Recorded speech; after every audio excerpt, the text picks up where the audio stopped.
कार्यक्रम में उपस्थित प्रदेश सरकार में मेरे सहयोगी मंत्री डॉक्टर धर्म सिंह सैनी जी,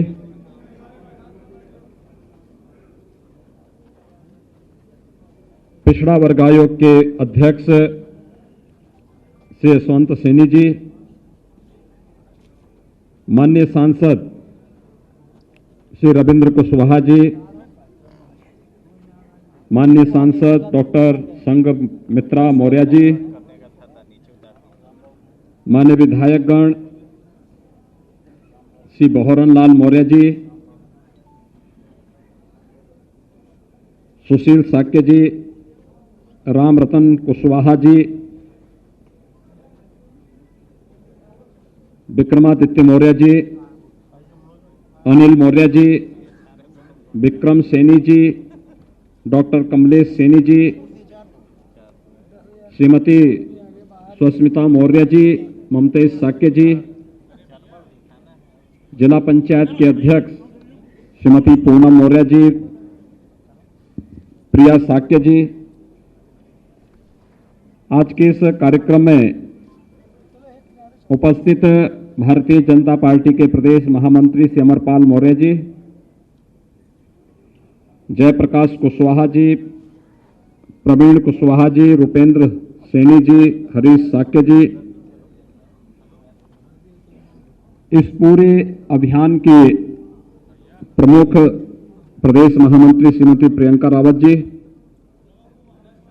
श्री शंकर लोधी जी, श्री संजय पटेल जी और प्रदेश के कोने कोने से यहां पर उपस्थित आज के इस सामाजिक प्रतिनिधि सम्मेलन में उपस्थित मौर्य, कुशवाहा, साक्य, सैनी समाज से जुड़े हुए सभी भाइयों बहनों,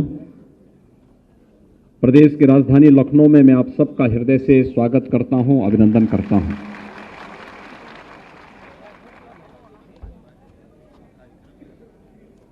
सामाजिक जागरूकता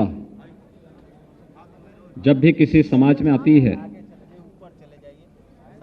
और वह अपने समाज के विकास के साथ साथ राष्ट्र की चिंता करते हुए आगे बढ़ता है तो वह प्रगति करता है। लेकिन जब भी व्यक्तिगत स्वार्थ के लिए कोई व्यक्ति समाज का दोहन करता है तो भले ही व्यक्ति कितना भी उससे लाभ क्यों न ले ले, समाज कभी उन्नति के शिखर तक नहीं पहुंच सकता। कुछ चीजें हैं जो इतिहास हमें सीखने के लिए और सोचने के लिए मजबूर करता है। भाइयों बहनों, आप में से बहुत सारे लोग होंगे जिन्होंने वो दृश्य देखा होगा जब अफगानिस्तान के बामियान में महात्मा बुद्ध की 2500 वर्ष पुरानी मूर्तियों को तालिबान ने तोप लगाकर के तोड़ा था। आप में से वो दृश्य किस लोगों ने देखा था? आज से लगभग 20 वर्ष पहले की घटना है। और तालिबान की उस क्रूरता को दुनिया ने भी देखा था। बुद्ध ने दुनिया पे कभी युद्ध नहीं थोपा। शांति, मैत्री और करुणा की बात जब भी दुनिया के अंदर होगी तो भगवान महात्मा बुद्ध सदैव पूरी मानवता के लिए प्रेरणा और श्रद्धा के केंद्र बिंदु बने रहेंगे। लेकिन शांति, मैत्री और करुणा के इस महामानव को,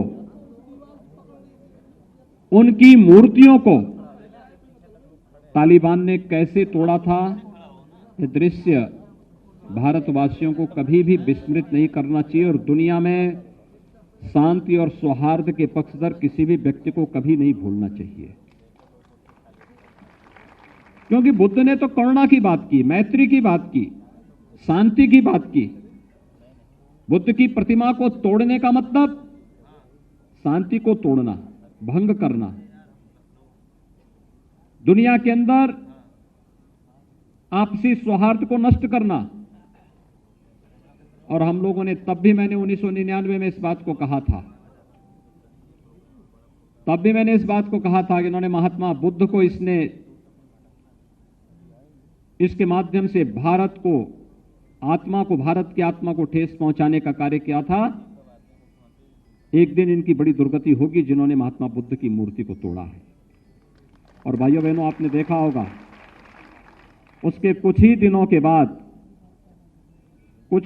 बाद जब अमेरिका के ड्रोन बम वहां गिर रहे थे और तालिबान के ऊपर उनकी चमड़ियां बारूद से झुलसती जा रही थी, तो हम लोगों ने कहा था महात्मा बुद्ध के साथ किए गए आपकी क्रिया की ईश्वर तुम्हें उसकी प्रतिक्रिया दे रहा है।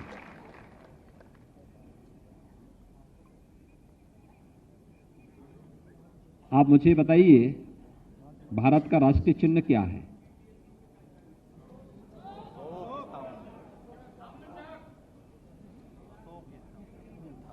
भारत के तिरंगे के बीच में क्या है? याद रखना, भारत का जो राष्ट्र चिन्ह है वह अशोक की लाट के ऊपर जो सिंह है ना, वही भारत का राष्ट्र चिन्ह बना है।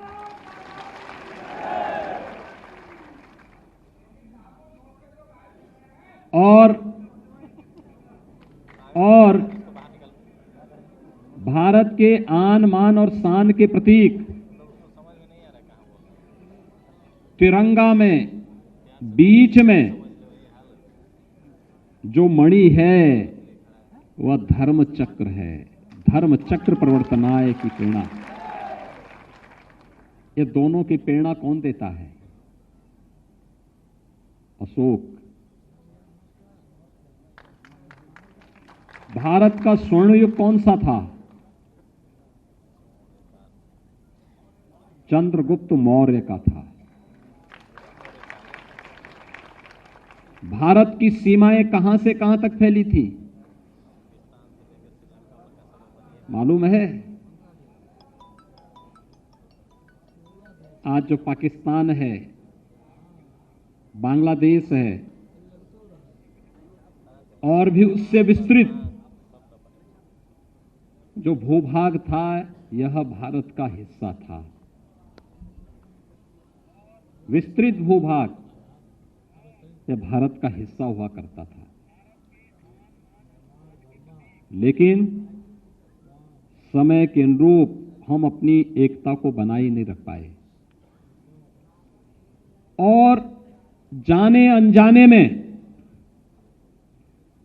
मध्य एशिया से जुड़े हुए उन बर्बर जातियों को हमने यहां पर हमला करने के लिए मजबूर कर दिया और वे लोग यहां आकर के हमारी संपदा को लूटते गए, तोड़ते गए, नष्ट करते गए। और एक समय वो था जब चंद्रगुप्त मौर्य का सामना, यानी इतिहास कैसे विकृत किया जाता है। इतिहास ने अशोक को या फिर चंद्रगुप्त मौर्य को महान नहीं बताया। किसको बताया? चंद्रगुप्त मौर्य से जो हारा था वह सिकंदर को महान बता दिया। कितना धोखा देश के साथ हुआ है। लेकिन इतिहासकार इन सब मुद्दों पर मौन है। कारण है, अगर ये सच्चाई जिस दिन भारतवासियों के मन में आ जाएगी तो समाज फिर से खड़ा हो जाएगा, और समाज जब खड़ा होगा तो देश खड़ा हो जाएगा। प्रधानमंत्री मोदी जी आज इस देश को ही खड़ा कर रहे हैं। एक भारत श्रेष्ठ भारत की जब बात होती है, इन्हीं सब मुद्दों को लेकर के होती है। याद करिए, आज से 7 वर्ष पहले देश का कोई गांव ऐसा नहीं था जिसमें आप पैदल चल सकते हो। गंदगी मिलती थी। आज हर गांव में आप जा सकते हैं, साफ सुथरा माहौल मिलता है, क्योंकि हर एक गरीब के घर में शौचालय आ गया है।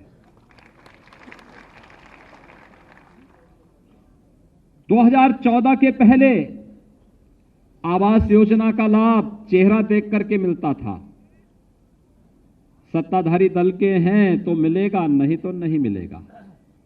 विधायक आपकी जाति का है तो मिलेगा, नहीं तो नहीं मिलेगा।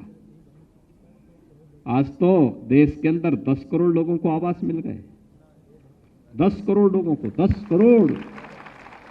10 संख्या कम होगी, लेकिन जब उसको आप बिंदी बढ़ाते जाएंगे ना एक के आगे, और जब गिनेंगे, अकेले उत्तर प्रदेश में यानी कितने बड़ी संख्या में आवास दिए जा रहे हैं। 43 लाख आवास अब तक हम लोग प्रदेश के अंदर यहां के गरीबों को दे चुके हैं। भाइयों बहनों, 5 लाख रुपए की स्वास्थ्य बीमा का कवर। किसी को कैंसर होता था, किसी की किडनी खराब हो गई दुर्भाग्य से, आपने देखा होगा, ये मान लिया जाता था, किडनी खराब हो गई तो मान लिया जाता था कि अब इसका कोई भी हालचाल लेगा नहीं। कैंसर हो गया तो मान लिया जाता, असाध्य हो गया बीमारी।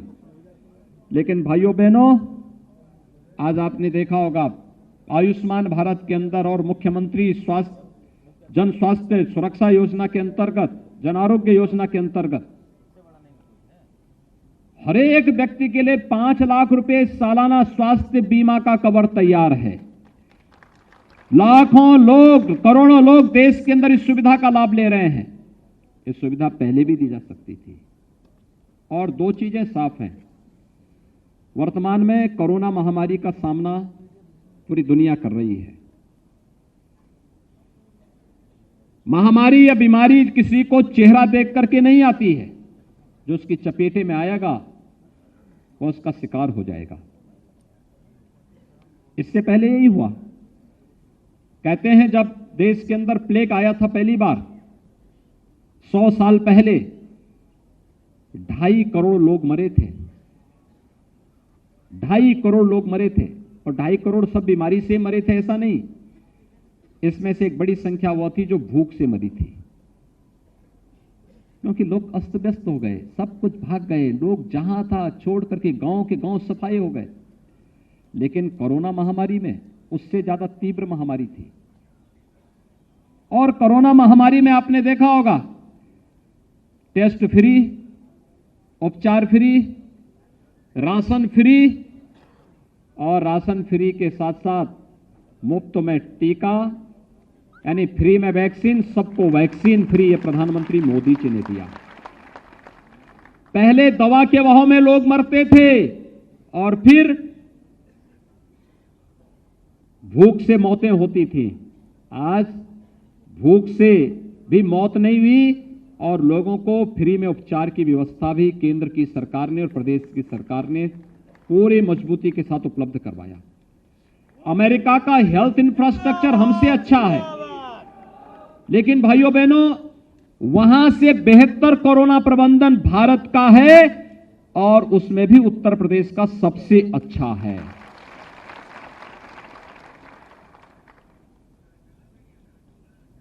ये सभी कार्यक्रम जो हो रहे हैं, अभी 7 महीने के लिए 2020 में, 8 महीने 2021 में फ्री में राशन सबको उपलब्ध करवाया गया।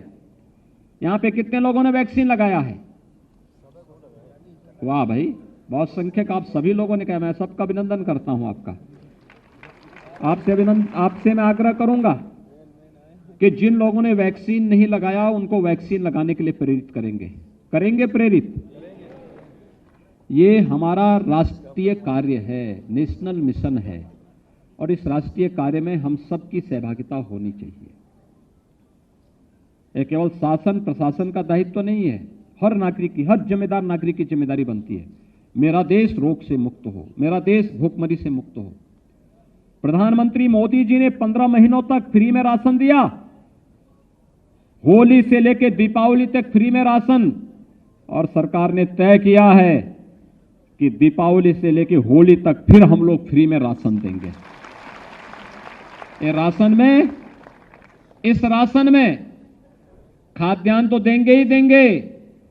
1 किलो दाल, 1 किलो खाद्य तेल, 1 किलो नमक भी उपलब्ध करवाएंगे हर एक परिवार को। दिसंबर महीने से ही मिलना प्रारंभ हो जाएगा।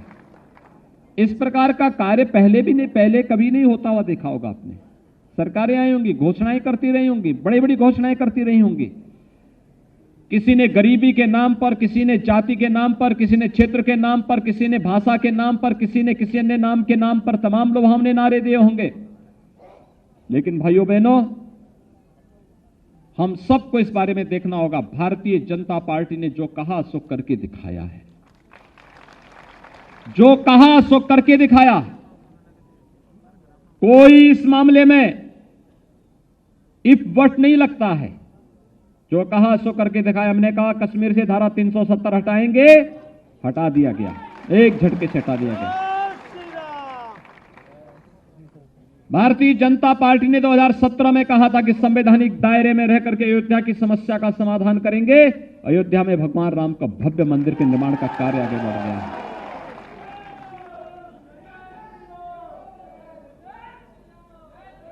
आजादी के बाद कभी भी कोई ऐसा कार्य नहीं हुआ पिछली सरकारों के कालखंड में जो कहा जा सके कि भारत के गौरव को आगे बढ़ाता हो। याद करिए, नालंदा में अंतर्राष्ट्रीय विश्वविद्यालय अटल जी की देन है। नालंदा का विश्वविद्यालय की चर्चा हो रही थी ना यहां पे भी। वह अटल जी ने फिर से उसका पुनर्निर्माण कराया। उसको किसने तोड़ा था? भाइयों बहनों, हमें नहीं भूलना चाहिए। जो लोग विभाजन की बात करते हैं, एक प्रकार से प्रत्यक्ष रूप से तालिबानीकरण को वह समर्थन देने का कार्य करते हैं। और आपने देखा होगा, तालिबान जैसे ही फिर से अफगानिस्तान में घुसा, तमाम स्वर उभरने लग गए थे तालिबान के समर्थन में। कठोरतापूर्वक कार्रवाई की गई, तब वे स्वर शांत हो पाए। तालिबान का समर्थन का मतलब मानवता विरोधी शक्तियों को समर्थन देना। बुद्ध के शांति और मैत्री के संदेश को रोकने की साजिश का हिस्सा है तालिबान का समर्थन करना। महिलाओं और बच्चों के विरोधी तालिबान के कृत्यों का समर्थन करने का मतलब महिलाओं और आधी आबादी का अपमान करना, बच्चों का अपमान करना। और कुछ लोग उस दिशा में आगे बढ़ाना चाहते हैं। हमें उससे सावधान होना होगा। एक दूसरा, महात्मा बुद्ध से जुड़े हुए सर्वाधिक स्थान उत्तर प्रदेश में, और कुशीनगर को अंतर्राष्ट्रीय हवाई अड्डा देने का काम भी प्रधानमंत्री मोदी जी ने किया है। उसका उद्घाटन भी हो गया है। और एयरपोर्ट का नाम भी किस नाम पे रखा गया है?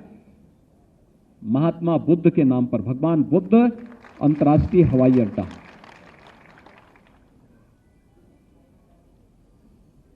ये सभी चीजें हैं जिन्हें हमें देखना होगा और हमें इस बात को नहीं विस्मृत करना चाहिए। अपने आत्मगौरव को से हीन समाज कभी आगे नहीं बढ़ सकता और समाज हमेशा परिमार्जन के लिए समाज को तैयार रहना चाहिए।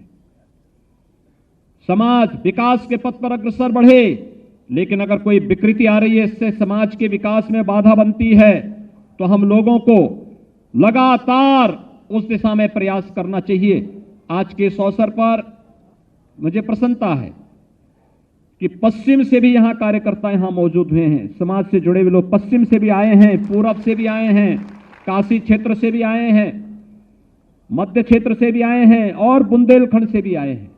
हर एक जगह से आए हैं लोग। एक उत्साह, एक उमंग। आप सबसे मेरी अपील है, एक एक व्यक्ति के पास जाइए, एक एक को बोलिए। अब याद करिए, विपक्ष के पास मुद्दा नहीं है। वह सरदार पटेल का अपमान करना चाहती है। राष्ट्र नायक सरदार पटेल एक ओर हैं और दूसरी तरफ इस राष्ट्र को तोड़ने वाले जिन्ना दूसरी तरफ हैं। वो जिन्ना का वे लोग समर्थन करते हैं, हम सरदार पटेल का समर्थन करते हैं। क्योंकि अगर सरदार पटेल नहीं होते तो भाइयों बहनों, भारत की स्थिति क्या होती, कल्पना से ही एक रोंगटे खड़े हो जाते हैं। याद करिए, जब सरदार पटेल स्वतंत्र भारत में अंग्रेजों ने छोड़ दिया था, बिल्कुल लावारिस छोड़ दिया था। उन्होंने कहा था जिसकी मर्जी आई जहां जाए, और तब सरदार पटेल के हाथों में जिम्मेदारी आई थी। देश के उप प्रधानमंत्री और गृह मंत्री के रूप में उन्होंने पूरे भारत को एकजुट करने का जो अभियान प्रारंभ किया, जूनागढ़ का नवाब और हैदराबाद का निजाम, ये दोनों कहते थे कि नहीं, हम नहीं भारत गणराज्य में शामिल होंगे। सरदार पटेल ने कहा कि सीधी बातों से मानोगे ठीक है, नहीं तो टेढ़ी हाथ टेढ़ी उंगली से भी हमें घी निकालना आता है।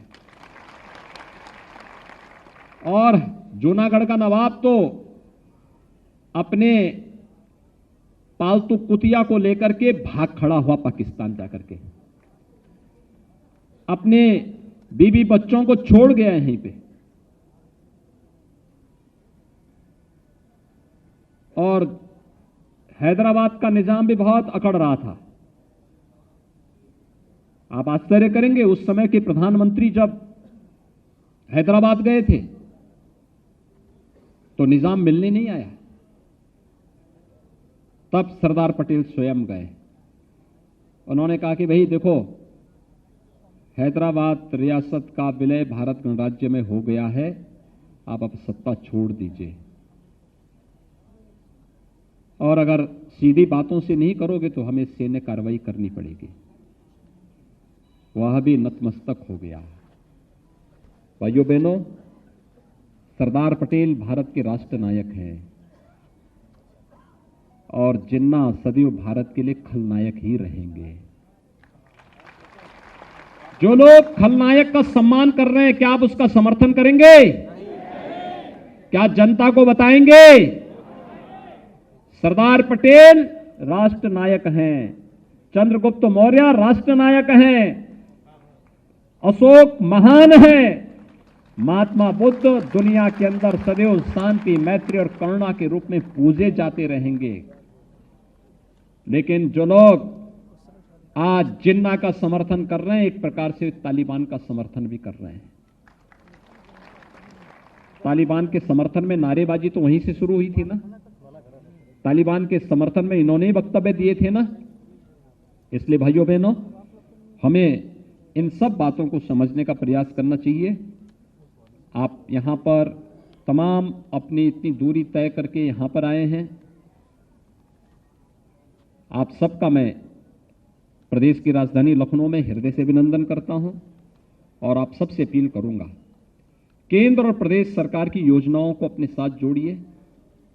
अपने माननीय सांसद, माननीय विधायक के साथ मिल करके, पार्टी के पदाधिकारियों के साथ मिल करके एक एक घर को जाइए और एक एक घर से संवाद बनाइए और कहिए कि भाइयों बहनों, आप सबको भारतीय जनता पार्टी के समर्थन में सहयोग के लिए खड़ा होना होगा और भारतीय जनता पार्टी के साथ खड़े होकर के फिर से उस राष्ट्रवादी सरकार को, राष्ट्रवादी सोच की सरकार को प्रदेश के अंदर गठित करने के लिए अपना योगदान देना होगा, जिसके कारण प्रदेश में भयमुक्त समाज की स्थापना, गुंडा मुक्त समाज, माफिया मुक्त समाज की स्थापना करने में मदद मिल सके और हर गरीब को, हर गांव को, हर किसान को, हर नौजवान को, हर महिला को सुरक्षा, सम्मान और स्वावलंबन के पथ पर अग्रसर किया जा सके। इस विश्वास के साथ आपके इस पूरे कार्यक्रम के प्रति मैं अपनी शुभकामनाएं देता हूं। धन्यवाद। जय हिंद।